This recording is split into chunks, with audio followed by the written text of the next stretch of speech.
kind of wish, in a way, one, I wasn't following these two awesome stories, because mine isn't really a story of how I'm using the deck, it's more about how I'm kind of approaching getting people to buy into it. But also when someone kind of says a really good intro, you think, it'd be better if they just said you're a bit shit, and then you can only, then you can only kind of go up from there, you know. So, so I'm going to talk about how I've kind of got buy-in, but kind of a disclaimer, because we sat down about, I think it was about 3 or 4 weeks ago, to look at what I'd talk about, because there's various ways I could have gone with this. And Jeremy goes, I think it'd be really good if you talked about like how you get business leaders and that to buy, you know, how you've got so many workshops. I was like, I might jinx it now, if I kind of say. So, disclaimer that I'm hoping I haven't jinxed it by telling you how I've gone about it. And the other thing is, as a disclaimer, is I don't really think I've done anything profound. I was talking to Tash earlier and saying it's kind of, I think a lot of it's common sense, but common sense isn't always common practice, maybe. So, so this is kind of how I've gone about it. So the first thing is no hard sell. I actually actively, I hate selling. It makes me feel anxious, overwhelmed, all those awful white card feelings. Like, I hate it. Just like I hate public speaking, believe it or not, but I do it as part of my job. And so I try and make it organic. I'm all about building relationships, and I don't really like to cold call or anything like that. And part of that comes from the fact that I used to be a leader myself, running a large business unit, and I hated it when people used to try and sell me stuff. It used to make me not want to go to them, even if they had a really great idea, because they've got too much on their plate. They just don't need another person trying to give them stuff to think about. So all of the conversations that I had tended to come about quite organically, and people would say, oh, maybe Lottie could help, and I'd just have a chat with them with no intention to sell anything. But what I would do is I would really try and find out about them and find out, you know, what was the big challenges. Like I say, this is not like stuff that's going to be out there for you. And what I found is that if you really gave them a safe space to really have a good old vent, which some of them don't get, they really, really liked that, and that started to open them up to what you had to say. And I was genuinely really interested in what they had to say. And generally, I never intended to set my own business up, and it kind of happened by accident. And so I've kind of seen it as been a big experiment from when I started it. So when I have the conversations, I just really want to find out, what are the big challenges that people are facing? What are the things that I've not, and go into it with a mind of, in mindfulness we call it beginner's mind, of like not going in thinking I know what their challenges are, going into it really openly. And I'd be shocked some of the time. Sometimes I wouldn't. A lot of the time maybe I wouldn't. But really listened. And when I listened, I kind of really tried to listen to learn. There's a little model that I quite often use. It's like we either listen to fix, we listen to win, or we listen to learn. And I've quite often in my life been a listen to fixer, you know, and as a consultant, it's really easy to go in and want to fix things. But I just wanted to learn, and from that, quite often the solution, or in some way, or something that would help them open their eyes, would be the emotional culture deck. But not maybe maybe it wouldn't. Like maybe it'd be something else, or maybe it wouldn't be me at all, and then I would introduce them to someone and they'd be like, oh, that's a bit crazy, she's not even trying to sell herself. And then I'd find they'd come back to me 3 or 4 months later and say, you know, I think this is the right time. And so being patient has been something I've had to really learn, and I'd say it's something to really take on board. I was never patient a few years ago.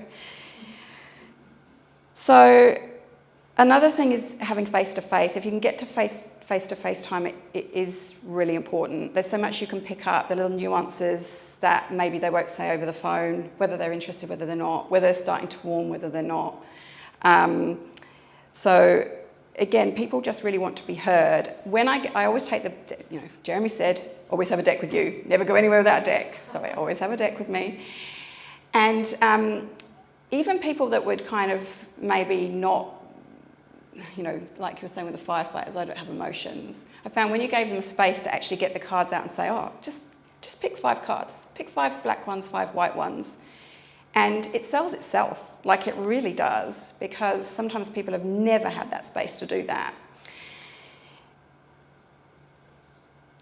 The other thing is when you're selling the ECD, I don't even like to say the word sell, I'll be honest, but when you are talking about the ECD, you are actually, it's much about how you role model and embody what you're talking about. So if you've just been on one masterclass and you haven't done any research on all the amazing work there is out there around emotional agility, culture, resilience, mindfulness, because this is mindfulness, it really is. It's about being aware of how you feel and how you feel in the body. Like, go and look up that stuff. Like, it's really interesting. You'll turn into a geek, I swear, if you're not already. I have a feeling that you might be. And you get so many amazing resources, like from, I mean, I was blown away by how much you get given. And it's so easy to think, oh, the work is all done. But actually, you really need to think about how you're going to apply it. There's a great piece, was a great research piece of writing that we look at in mindfulness called The Warp and the Weft. And I don't know if you know what a warp and a weft is, but if you've ever done any weaving, you will. So on a loom, the warp are the pieces of string that run down, that never change. They're always the same. Okay, the weft is what you weave between it to make the pattern of the rug. So the warp of the emotional culture deck is pretty much the same. You've got some black cards and some white cards. You're looking at how people feel. But the weft changes depending on how much you've listened from that client, how much you've learned, what you know about their challenges. And so that's why you need to know the territory that you're working in and research it, so you can create that weft to, sounds really cheesy, but a beautiful rug that suits their organisation, you know? I can't believe I just said rug.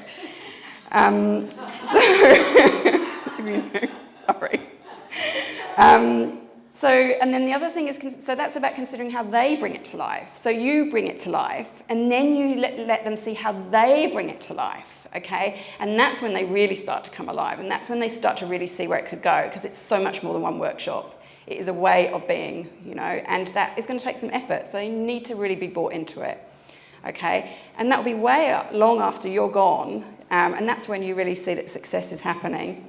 So look at how you build it into BAU. And the last thing is really sort of share your knowledge. So that I'm putting little videos together, I'm putting little tips together. I give them loads of free stuff. I think that's pretty common now, but it's got to be free stuff that's actually useful, that actually they would want to pay for. So I'm always kind of looking at how I can add extra value, extra little bits, extra things that they're doing, maybe a piece of research I found or a podcast or something like that, and then sending it out to them. That's not too long, because they've already got too much crap to read, let's face it, and they've already got so much to listen to. So if it's really valuable, and then they know whenever they get something from you, it's going to be something that hopefully is a nugget of gold. So that's pretty much it. Apart from when you do a workshop, always say it that there needs to be a follow-up, because when they're doing any action planning, I talked about this earlier, the people that were here on the masterclass. If you want change to stick, if you want this kind of change to stick, you really need to tell them the importance of doing some, like having a follow-up journey, which is basically what like a whole journey. And so they know that from the start, because one workshop's not going to solve their problems. So I think that's everything. Yeah. So when you're going into organisations and you're doing like a workshop or what have you, you're saying about follow-up, how are you measuring the success of how that's gone with them? Like, I mean, how often are you following up with them? Mm-hmm. And then after that, are you committing to more kind of workshops with particular sets of people, or how does it work? So it depends. So I can give you one example. So I like to work with organisations of about 50 to 100 people. I just find that I can really create impactful change, and I just love the dynamic of it. So an organisation of just over 50 people, and they've done a workshop for their leaders, and then they've rolled it out, done across 2 or 3 workshops for their whole team. So they've got like an emotional culture canvas for their team. But now what we've done is it's built into the way they do their engagement surveys. They have, once a month, they have what they call a tank, which is when everybody gets together and they do the tracking exercise. You know, so how are they tracking? So it's like they've chosen 5 ways they want to feel and 5 ways they don't want to feel as a company to be successful. and they just do sticky dots as to where they're going. So you can see instantly in a 5-minute exercise how are they tracking with inspired, how are they tracking with being attentive, how are they doing with being overwhelmed, and that speaks, there you go. Not that exact one, but Yeah. something like that. Yeah, so they got little post-it, I use sticky dots. And then I build that into their engagement survey as well. They put it into their recruitment process. They've really embraced it. There'll be other people that will, a lot of them do put it into their engagement survey because it's a small organisation who do that. I'll be honest, I haven't done it with an organisation that is 4,000 or 5,000 people. I've done it for teams within that, but I've not rolled it out. It's a much harder sell to do it across the whole organisation, probably because they're trying to do too many other leadership things. You know, it's a big law firm the other day, they're overworked and overstressed. They want to put it into their leadership program. They're trying to figure out where to put it. I was like, you don't need this in there. It's too much. They've got too much stuff. So, it's different for different people, but there's so many opportunities to put it in and have it part of their language, part of their processes, changing part of their system, their ecosystem. Because you know how you're saying about with the weekly, whatever it was, retro.